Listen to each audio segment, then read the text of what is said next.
were able to complete the required number of steps that at least an average human, an adult, should take per day. So monitoring and assessment is very key with regards when it comes to small group system.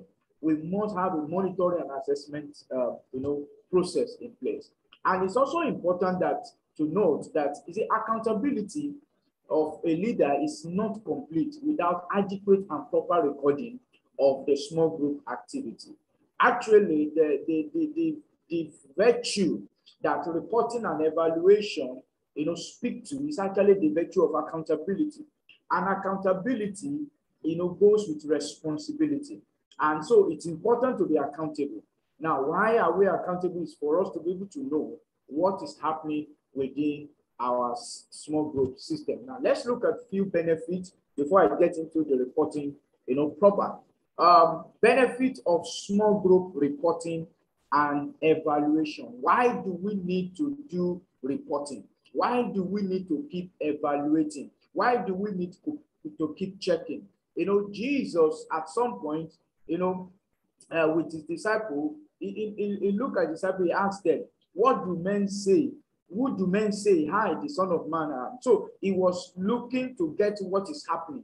What are people saying about him? And in the process, of course, they told him several things. And he also asked them, what are you also saying about me? And eventually Peter came up and said, oh, Master, we know that you are Christ and all of that. And Jesus said, look, flesh and blood has not revealed this unto you, but my Father who is in heaven. So regular reporting is very important. Just like we have in the larger, in our church. I mean, there are few data that usually we look at when we hold services in the church, which will help us to understand what we're doing, not just on the immediate for that particular service, but on a long run. We can look at patterns. We can look at what is happening. Then we know the areas where we need to pay attention to. That is one of the things that reporting actually afford us. So it's a key part of this. So what are the benefits of small group reporting and evaluation? So let's consider some of these. The number one thing that is very key, one of the major reasons why we need to do we need to have a reporting and evaluation process or system is to show the state of the small group. Peter encouraged us. He said, know the state of your flock. Know the state of your flock. It's important as ministers to know the state of our flock. Now, this is very, very important because it helps us to know what is happening with the people that we're leading. What is happening with, the activity, the things that we're doing in the small group. Is it really achieving the result? Is it taking us to where we want to be, at the end of it? So it's important to have the status report. And in your status report, you are checking how impactful is our small group system. Is it really affecting people? Is it impacting people in the way that we want it to impact people? Or are we also seeing another trend that we need to pay attention to in the way the small group, it's going? So it's very important to actually understand that. Then another part of your state, you also want to look at what is the spiritual status of the small group. These are part of the thing that, reporting and evaluation help us to, to see what is the spiritual status. So you can begin to rate it. You can begin to look at it. Okay, what is happening spiritually in ourselves? Is our goal being achieved? Is it what exactly we want to achieve? Are we getting there or not? Then you also want to look at it in relationally. What is happening with regards to relationship within, the small group? So so a reporting and evaluation shows the state of the small group. We must know. Remember, I said last week that as a small group leader, you are a pastor of that small group. You are pastoring, in collaboration with our senior pastor. You are practically there to represent our senior pastor there, joining hands with him, and his wife to pastor the whole city, to pastor your community, and to pastor that small group in a way that God will. So it's important to know the state. How impactful is the small group? How spiritually, how are we doing? Then in terms of relationship, also, how are we doing? These are very important parts of the small group. So small group, one of the major benefits is that it shows the state of the group. Then another critical part of benefit of small group is also that it also helps us to assess spiritual growth.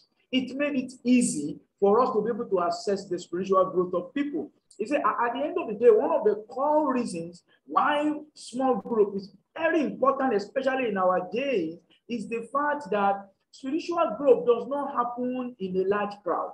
It takes a relationship, one-on-one and in a small group for spiritual growth to happen. As a matter of fact, the assignment that Christ gave to us, which we refer to as the Great Commission, as stated in Matthew chapter 28, from 19 to 20, is the Bible. Jesus said, go into the world or go and make disciples of all nations. The core assignment is to make disciples. A disciple is a disciplined, believer. It's a disciplined believer.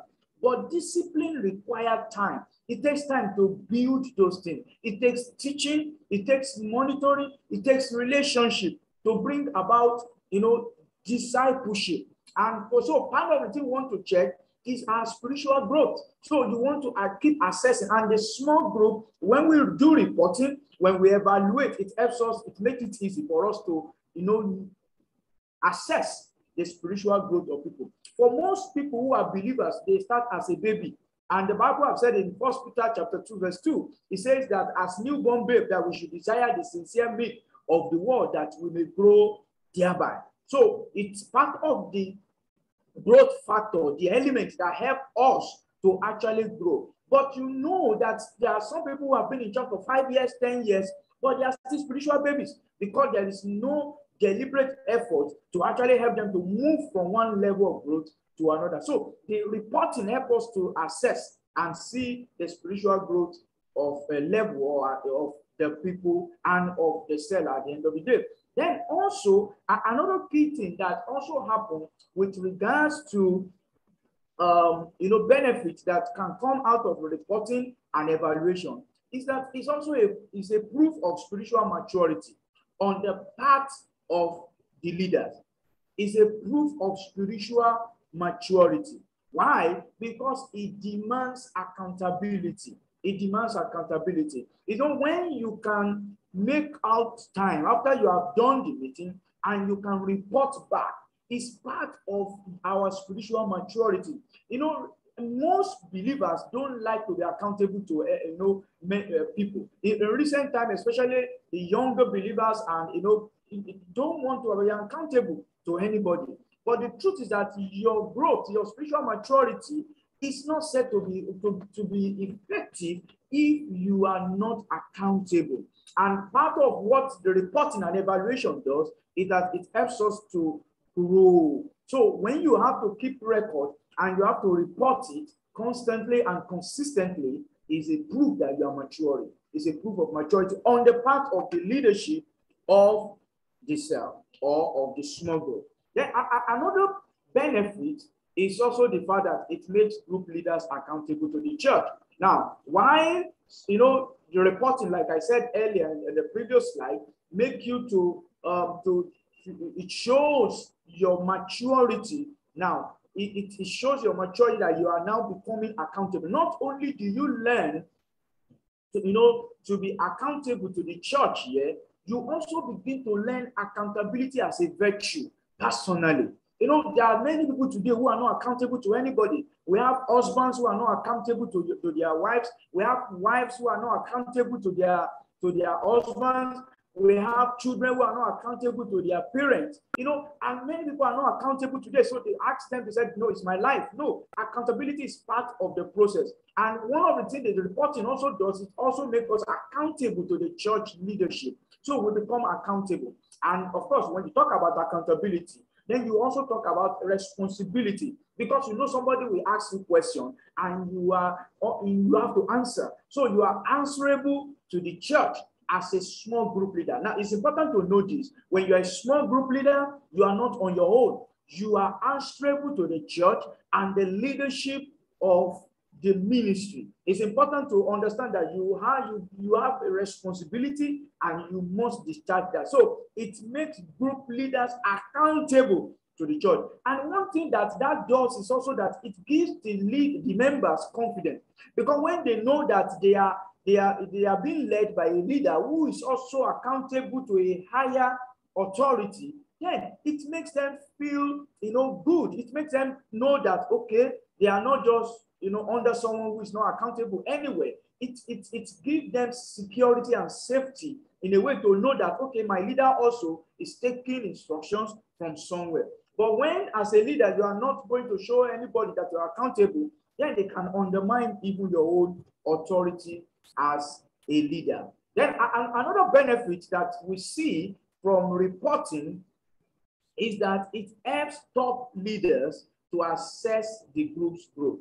Now, there are expectations with the group. Of course, when we're starting a small group, there are always expectations. There are growth, indicators that we're looking for. There are growth indices that we're going to be looking out for. So for leaders, for the top leaders, I'm talking about the top management now, to be able to know what is happening, how is the cell, how is the group growing, then reporting and evaluation actually make that very easy. It helps. I mean, when we have the report, then we can see what is happening. Then we begin to see trends, we begin to study what is, the data that we are having. And from there, we can make better decisions and, important decisions in that regard. So it helps our pastors, especially the top pastors, to assess the group growth at a glance. We don't have to visit all the cells to know how they are doing. By a proper reporting system and a quality report, it's accurate report, I beg your pardon, can actually help to understand what is happening in the group. Then also very important part of reporting and evaluation is that when you do life together in a group, it's not just about coming to just talk about the Bible or just talking about the content that you have to share. It's also about getting involved in other people's lives. And how do we get involved in people's lives? We have to show care. We have to show love. Last week we were talking about this, that one of the core cardinal parts of small group system is showing love, showing care, that you have to demonstrate. And in one area where we can start that is in remembering people's birthdays and anniversaries, because these are important days to people. People love it when their birthdays are remembered, and people can remember, call them, pray for them, wish them the best they can wish themselves. So it's important. So part of the thing that reporting helps us to do is it helps us to remember all these important days, and we can now schedule to call the people and to make a difference, in their lives. Okay. Then another very important part of the reporting system, another benefit is that it enhances continuity when a leader moves on. Now, the truth is that we cannot say that someone is leading a cell today. There may be circumstances that will make the person to move on. It could just be that the person just changed city. Maybe he got a new job in another city or even in another state. Totally. The leader, at that point, maybe with his family, may even need to move on. And at that point, there's need for a new leader to actually begin to step into that role. So what reporting and evaluation helps to achieve, it enhances continuity so that the work will not stop because one person has actually moved on. It helps, it helps succession planning so that when a new leader is taking up this role, he knows where the cell or the small group has been and what needs to be done next and all of it. So that's part of the thing that we enjoy or we benefit from reporting. Now, let's look at the effective reporting system itself. How do we begin to create an effective reporting system? This is very important because you see, reporting is a system. How do we put a system in place that will work? And this is talking about how do we begin to report. Now, The number one thing you must know about any report for the cell is the fact that a small group report must reflect the purpose, goals, and objectives of the small group. I'll say this again. A small group report must reflect the purpose, the goals, and the objective of the small group. This is very important. That is why the starting point for small group is to first know what exactly are we out to achieve. What exactly is our purpose for doing it? What are the goals? What are the objectives? What exactly do we want to do? How do we want to do them? Now let's look at this as an example. Let's assume that the goal, this is just an example now, the goal of our small group is to raise Christ-like leaders and multiply disciples in the community through practical love and care. Now, if this is our goal, and we now come up, okay, it's not just enough to have a goal, you also have to have a strategy on how you want to achieve it. And we're saying, okay, the strategy for us is to foster an atmosphere of authentic relationship that connects our church family with people in the community and nurture them to spiritual growth. Now, imagine this as our core purpose, and the goal talks about what we want to do. The strategy talks about how we want to get it done. So when you have this, so the question, how do we begin to, so like I said, we need to build our report around our goals and around our strategy, because that will enhance our measurement. It will help us to be able to evaluate appropriately. So it's important. Now, another very important point about a reporting system is that the report must identify key evaluation parameters for the small group. What are the key things that you actually want to measure? What are the parameters that you are looking out for to determine whether a small group is effective, whether a small group is growing, or whether a small group is impacting its community, or a small group is actually achieving the goal that's actually been set? What are those parameters? Now, taking a cue from the goals, the example of the goals that we had earlier, you can look at that, key parameters that can come out of that. One of them is to reach out to new people in the community. So, I mean, if we want to achieve that goal and go about that strategy, then we need to reach out to people in the community. Then secondly, we also want people in the community to feel our impact, and we want them to know that we are there. Let them see how impactful, or they feel the impact of our small group and our church in the community. Then also, there's also must be authentic relationship among members. Now, Jesus said this, he said, by this, the world, people will know that you are my disciples when you show love, or when you demonstrate love to one another. So authentic relationship also came out of that goal and strategy that we highlighted earlier, as part of the key parameters that we're taking out of that to show the things that we need to look out for. These are the things that we are evaluating. So we're going to be evaluating all of this in terms of looking at reach out to new people. That's talking about our outreach. So we're going to be evaluating our outreach. We're going to be evaluating our community impact. We're going to be evaluating the relationship even among members. Then another thing to evaluate here is members should experience spiritual growth. There must be spiritual growth. So we want to evaluate that, check it. Okay, are people really growing spiritually?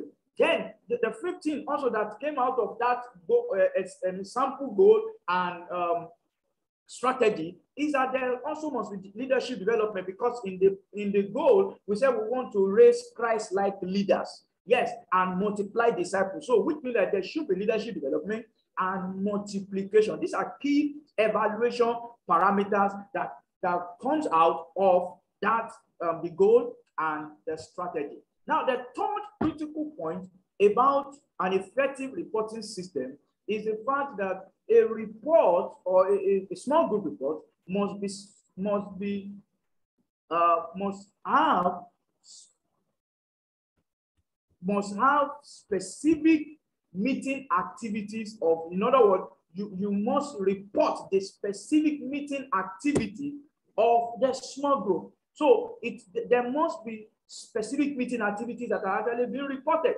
So it's very important to have all of that. Now, when you look at what we have been doing now, we've looked at a goal, a sample goal, or an example of a goal, of a strategy. We've also looked at the key parameters that we should look at, evaluation parameters. Now, taking a cue from that, we can now begin to, okay, what are the specific reporting units? What are the key things that we need to start, specific activities that will further help us to achieve our goal and our strategy? Number one is outreach. So we need to pay attention to our outreach. And in reporting outreach, so for us to get the data for outreach, which means that we need to know convert. We need to get data about our convert. How many people are being led to Christ in our small group?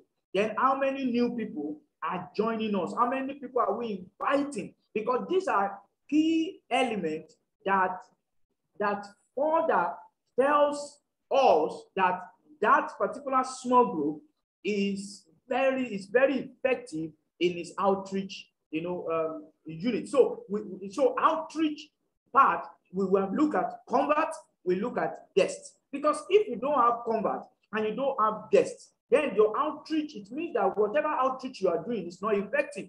That's what it means. So that will help us. So when the convert is low and there's no guest or there's no convert for a protracted period of time, then you know that there's something about the outreach, and which is not helping us to achieve our goal, which is that we want to reach out to the community. Then you also look at community impact. How do we impact our community? These are part of it that we need to reason out as we begin to prepare our report system.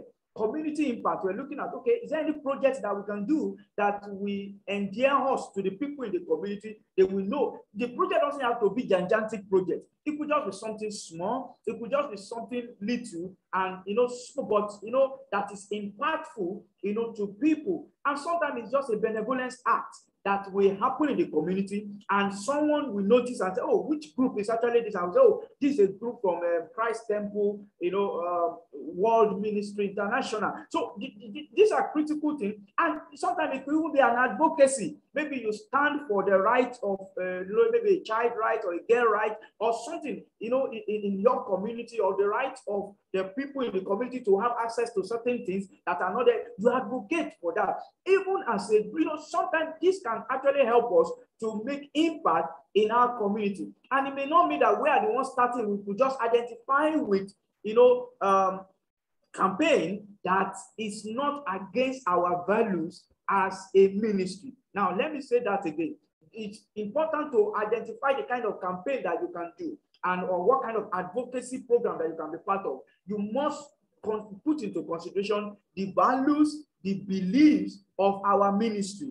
If the campaign does not, is against our values, the values of Christianity, and also the specific beliefs of our ministry, then we cannot afford to be part of that. Okay, then we can look at specific programs. There are programs that we can do that will make people to feel our impact as a small group, and all of these are the things that we begin to report on. Then also we look at fellowship, because we're talking about authentic relationship. When you're talking about relationship, you're talking about fellowship. Part of how do we check fellowship is to see how many people are coming. Because the truth is that if there is true fellowship, then you see people will keep coming. When people are not coming to a cell for a long time and people stop coming, it's a proof that there is really no relationship. There's no authentic relationship, because people gravitate towards where they have pleasure. People go to go places where they meet their friends. People want to associate, and even if I thought they have to miss it once in a while, they will actually feel they have missed something, and they're always looking forward to another time when that meeting is going to. So attendance shows whether fellowship is happening in the small group or not. Then, of course, visitation. If truly there is relationship, people will begin to check on themselves. And of course, this visitation can happen physically. It can also happen electronically. I mean, by call, by text, and all of that. So all of this. Then we also look at care and support. And all of these are the things that strengthen fellowship in our, small group. And another key part of this specific reporting unit is also the spiritual growth. Because part of the thing that we have identified as part of, the parameters that we're looking for is also how we help people to develop spiritually.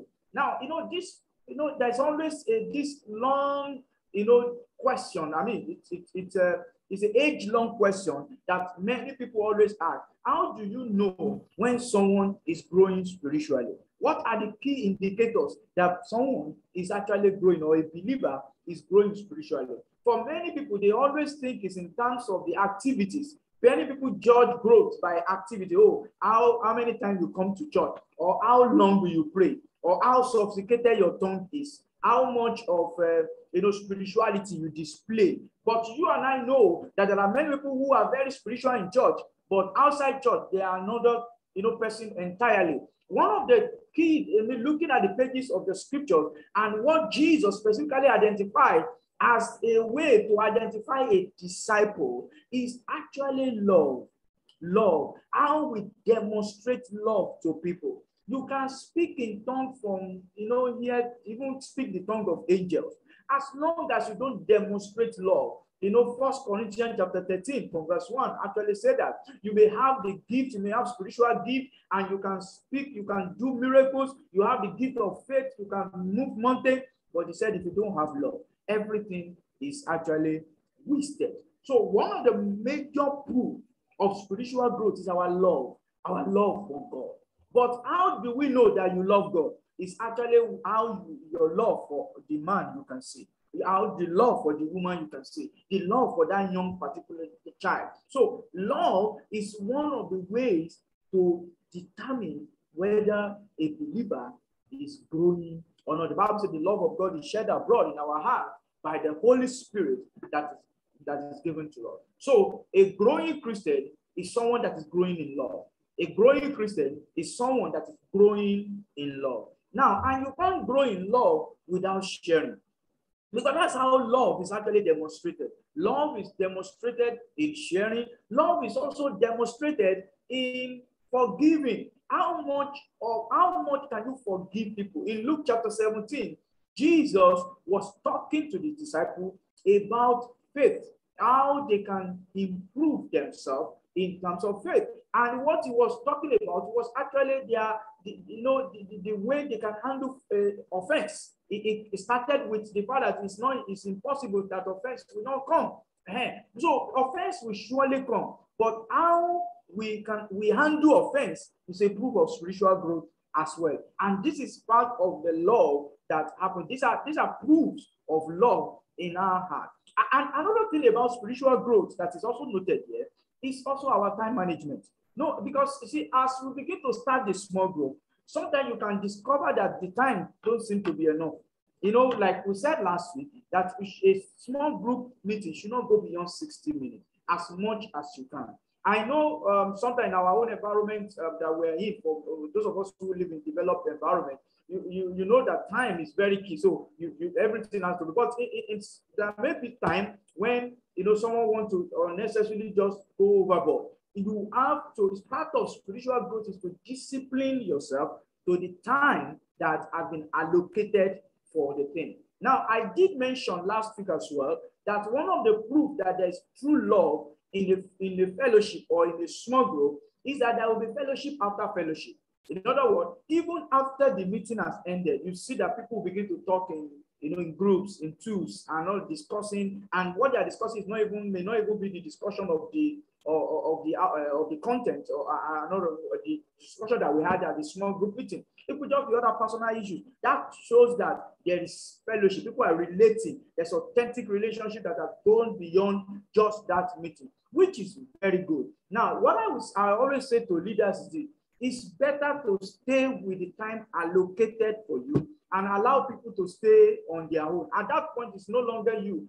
It's part of the discipline of a disciple. Spiritual growth means that you obey the rules with regards to time management within your small group. And part of other things that shows spiritual growth is also in the testimonies. Testimony. When we see testimonies and in our prayers as well as we pray, is part of what shows spiritual growth. Then the last part here, in terms of the reporting unit that are important feature in our reporting system, is multiplication. And this is also tying to our goal and our strategy. We want to multiply. We don't want to stay the way we are. We want to multiply disciples in the community. And for that to begin to happen, of course, its multiplication of disciples begins with our outreach. And also, God does not end there, but it's also important to begin to raise leaders. In other words, there should be leadership development. And how does that happen? You need to start involving members, in leadership. So as a small group leader, you are not expected to do everything. You are expected to, be the facilitator and engage as many people as possible and willing to be part of what you are doing. And that is a gradual process of developing leader, so that by the time there's a new plant, a new small group is planted, you can have leaders to either take over from where you are or move on to do the new, or to lead the new, because they have been part of the process, so they understand and they have seen it happen. And these are very important parts of the specific unit that you look at. Then the fourth thing about a report is that a report must be accessible and easy to understand by the small group leader. There's no need to have a complicated report. You see, when you complicate matters, what happens is that many people will just drop it and they will not be motivated to do it. And that is why we have to, think now and think technologically in terms of our reporting system. How can we make report accessible? And the truth is that we have to think in terms of technology. That is where it's easy for everyone to be able to access. And not only for everyone to be able to access, it's also easy for the report to be collected in a central place where the leaders can actually access practically on the spot to know what is happening with the set. Then, of course, it also must be easy for leaders, to understand. Now, one major recommendation I will always say, especially as we start out, is to just create a simple Google form. A simple Google form, and we help us. All we just need to identify all the reporting line that we have stated and put it in the Google form, send the link to all the leaders, and they'll be able to input their own data there. And what Google does at the back end is collect everything and give us the report in an Excel sheet, that the leaders can now see, in a spreadsheet. You can see it, what the state of each of the small group that we have in our unit. And even Google has, part of the back is also to help you analyze the data to see how many people, where are they coming from, and all of that. So these are important. So Google is a simple way to start, to create a format for your reporting system. Now, as you get more sophisticated, you can begin to think of a proper church management software. There are quite a number of them in the market. I mean, in the US, there are a number of them, so many. One of them that I've interacted with is called Church Teams. They have a very wonderful church management system that also, include group management. Not many software actually have group management with it, but they won't have. I mean, there are quite a number of. Some of us may actually even know the one that is better. So we can explore some of these things and make it easy for leaders to submit their report and also get the report across to us. Then let's look at what to report. What exactly are we to report? What are the key things that we need to report? For a small group to practice effective reporting, it must know what to report. The leaders must know what is expected. They must know what exactly are we looking out for. What are the things? As the leadership creates the report, format that and all of that. But what are the key things that, as a small group leader, you need to actually begin to look for? Now, there are different kinds of reports that facilitate proper monitoring and assessment of any small group. They include this. Now, what are these reports? You need your meeting and group activity report. Now, this is a weekly report. That is, if your small group, opens weekly, or you have it weekly, then you must have it. So this is dependent on the frequency of the meeting. So at every point you have a meeting, there should be a meeting and a group activity report. Now, when we say there's a meeting report, because it's like a two report in one, there's a meeting, what happened in that particular meeting. Then there's also the group activity. So the group activity is not just what happened at the meeting. It will also be what happened during the week before the day that you have. So part of this group are people are reporting, maybe as a member witnessed to someone else, he led another person in the community to Christ. That is part of what we are reporting, that as believers, in our small group, we are busy reaching out to people in our community. Now, some of those converts may not necessarily come even to your group, essentially, but you have won a soul. That is part of the group activity that need to be reported. Then another area of report is what we call special project and program. Now, these are essentially like community impact project or program. That, for instance, you have some benevolence program, maybe for the homeless, for people who are suffering abuse in one way. You did something. It could be a small seminar that you just have a talk that you have a professional even among us that can just give a talk and you invite other people into that. It makes a whole lot of difference. And sometimes it may even be that we have a special program, and some of these special programs can just be birthdays. Sometimes we can decide that, oh, everyone born in the month of April, okay, we're going to be celebrating you maybe at the last meeting for the month and all of that. That become a program, and you encourage them to invite, the people who are the birthday celebrant, to invite maybe their families, to invite their friends, to say, okay, come and be part of my celebration. I want to celebrate birthday. And that can be a major program that we do even every month, especially if you have a sizable number of people who have maybe one or two people. That's fine. So celebrate their birthday and use that to bring in people even from the community. All of that need to be reported. So we need to report that also, to the church. Then also another report that is also key as we do our small group is what we refer to as help and support report. Now, this report oftentimes for many people or for many ministries usually come in the verbal form. Before this is supposed to be a support report. Now, help or support, as we call it. Sometimes as group leaders, you need support. Now, when I mean by support there, it could be prayer support. You discover that some things are not right with your group. Maybe your group is going through tough time. Maybe members are not coming as a result of the issues in your community, or they are going through in their career, their expectations are not being met and all of that. And you just feel that you need someone, maybe someone else, to join hands with you to pray. And this may actually mean your immediate upline leaders that you actually want to talk to about, instead of keeping quiet about what is happening that it seems to be out of your hand, you may just report that. And so we can decide to have a formal way of making this report, or we just make it an informal way of reporting this, so that support and help can actually be provided. In some instance, it can also be a community challenge. There's a challenge in your own community. Maybe, God forbid, there's a natural disaster, in your community, a tornado and what have you in your community. And there's need for some kind of support.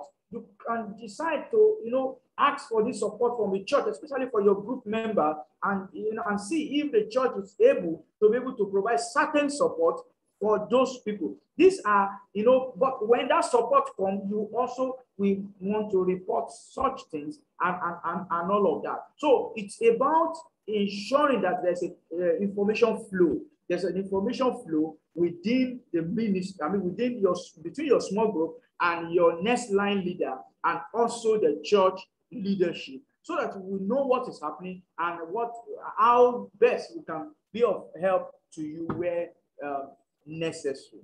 Then, of course, the last part of this report is also what we call progress or growth report. Now, you see, this progress and growth report is very, very important. Usually, should happen it's a centralized thing that should happen in the church. It's of course the meeting and the group activity report is usually what is required from the group leaders. But you see, as a church, because we're starting small now, it's important that we have a once in a while meeting where we look at the progress report generally.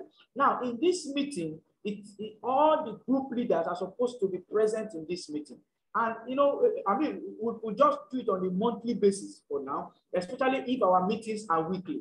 If you are doing a small group meeting on a weekly basis, then it may make sense to just have this monthly meeting where, whether virtually or we're doing it in person, where all the group leaders will come together and the leadership of the church, based on all the reports that have been submitted in the past weeks, they will have a centralized report and give a progress report of all the entire small group system and say, okay, through this particular month or in this quarter, this is how many people in terms of our attendance has grown from this level to this level. We had social number of converts that came from all the meetings. We had new people and all of that. We're able to make impact in this community. Now, you see, what that does is that it helps everyone to see that collectively we are growing. It boosts the morale of all the leaders. It tells everybody that we're doing something. And of course, it's not only about the growth only. Sometimes there are also areas that we need to pay attention to. If we discover that generally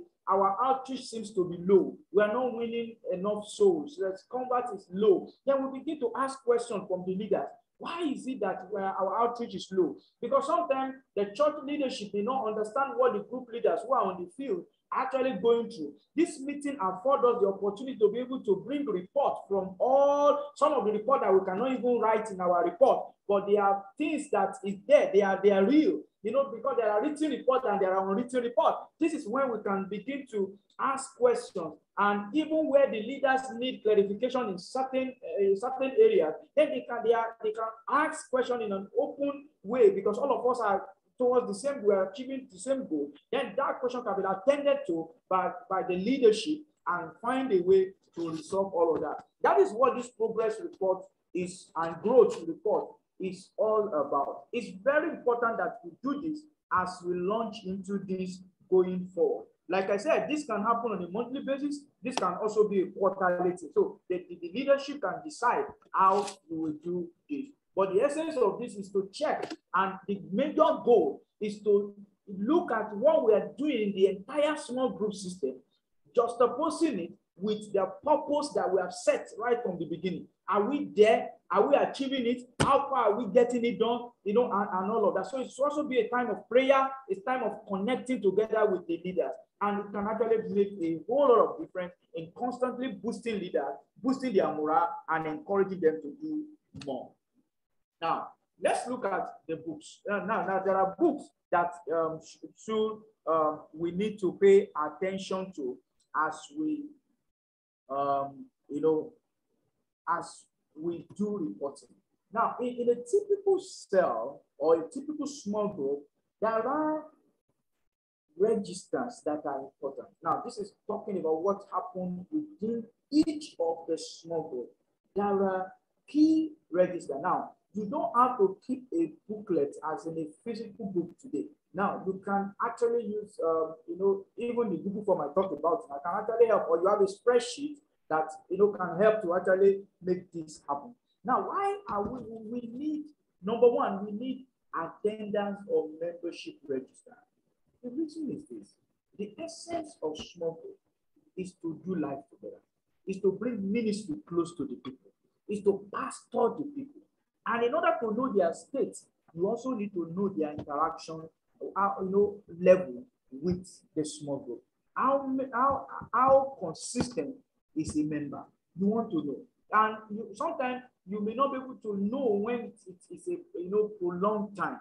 But when you have a register where you just indicate where a member was present and member was not present, it makes it easy. So that in 1 year's time, you just want to look at the members, in the particular members' attendance. It's so easy to know that, okay, our members have been consistent. Now, one of the things that this also helps the church entirely to look at when you are addressing or assessing the whole small group is to see the consistency of our members. Now, in sometimes you will also see some patterns, and that pattern can also help us to begin to change the strategy. Now, not essentially changing our purpose, but it's also help us to change maybe it could be the meeting time. I mean, we've had small group meetings that were holding a particular day of the week, and we thought that was the best day for you. But as we begin to interact with data, we discovered that people were not open to that time. And with further interaction and further questioning, we discovered that the problem was that timing was not appropriate for the people. And eventually we moved it to a time that seems to be more acceptable, and we're able to get better response. So these are, attendance register helps to see patterns and help us to be able to now respond effectively, to these things. So it's not like we begin to call names like as if we're in school, especially for those of us who come from Africa, in some of those schools, so you call names and all of that to answer your name for attendance. So that's very important. Then also another kind of register that is also important to keep is what we refer to as the convert and guest register. Now, it's important to know. Now, why is this important? Is that you need to know how many souls God has helped yourself, your small group to win over a period of time. Now, these are important to just keep this register. It's just okay, we had 20 guests, we had 10 guests, we had 3 guests, we had 5 guests, we had 1 guest, at this particular point in time. And when you start also seeing the trend that the guests coming is dropping, is changing, then it tells us something that, are we doing things right, or do we need to tweak certain things to get it done, better and all of that? So these are realities of what happened within the small group system. So we need to checkmate that. Then the other part is the account and the offering register. Now, depending on our church policy around this, the question which is our leaders are going to answer this in the course of time. Do we want people to give offering at the small group meetings? Now, in a scenario whereby the answer is yes, then it's important to have an account. When we need, I'm talking about bank account now. We just want to keep a register for our receivables or the giving in the in the ministry, and of course, there's going to be a policy around that, from our church leadership on how we will handle the offering, how we're going to be remitting it to the church eventually, and maybe to the central post and all of that. All of that are policy questions that I believe our top leaders are going to be responding to, going forward. So it's important to keep that register. And the last register to keep is actually what I refer to as a testimony register. Testimony is very important. If you remember when we were talking last week, we talked about the power of testimonies, that we must never undermine that, because the testimony of Jesus is the spirit of prophecy. Now, it's also good to keep track of your testimonies, what has been happening in the mission. I spoke about a particular small group that had this common thing that happened, that when people don't have job or they need a new job, and as soon as they join that particular group, in just a space of 3 to 6 months, they usually get a new job. And they saw that as a trend. And how are they able to notice that trend? Because they have a testimony register. So they've seen that one common testimony that everybody kept sharing was new job, getting new job.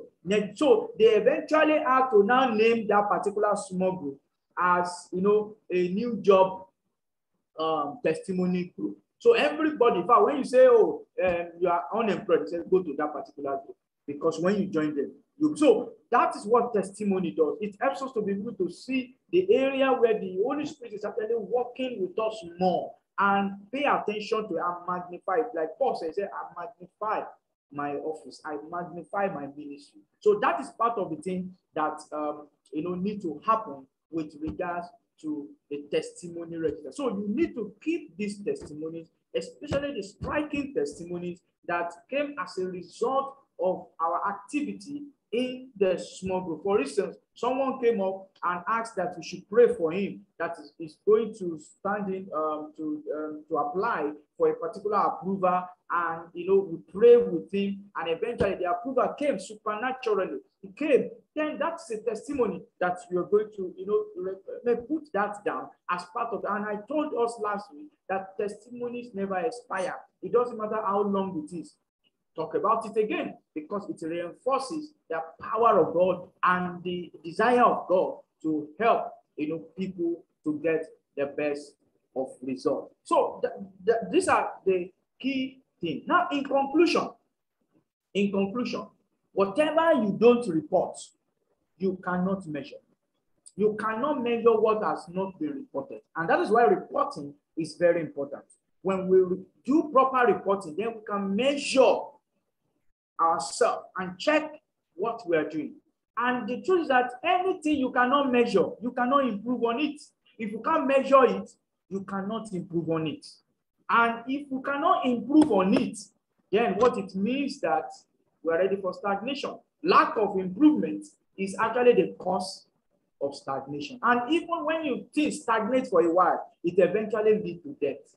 And that's why many ministries have started small group, and eventually they get to a point where they become frustrated because there is no proper system in place to ensure continuity, to ensure that they are not evaluating, to keep making changes and keep improving the whole process. So reporting and evaluation help us to identify areas where we need improvement. And as we apply ourselves to begin to change, to improve, we just see the sword, we see growth coming, we see God helping us. God is willing to help us. And I know that as we awake to our responsibility, His grace will be made available to us in Jesus' name. So thank you so much for the time sharing with us. And maybe if there's any question or any comments, that will be fine. Okay, thank you, sir. Thank you, Pastor Tim.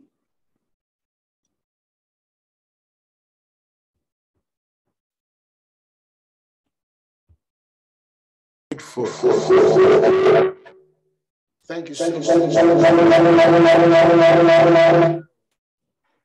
Well, thank you so much. So grateful. This has been really, really engaging. We need to unpack much more on this because this is the skeleton of house growth. And it's going to take a lot of responsibility, and which we believe that we are, we have a lot of technologies out there, and we're going to pull on some, all your resources to enable us to function accordingly. And thank you so much from the depths of our heart. We plan to end this session at 10. Pastor Shei, thank you so much. The Lord bless you. Pastor Shego, thank you so much. May the Lord bless you. In Jesus' Thank you, sir. name. Thank you. We love you, sir. Thank you. Have a wonderful day. Yes, sir. Thank you, sir. God bless.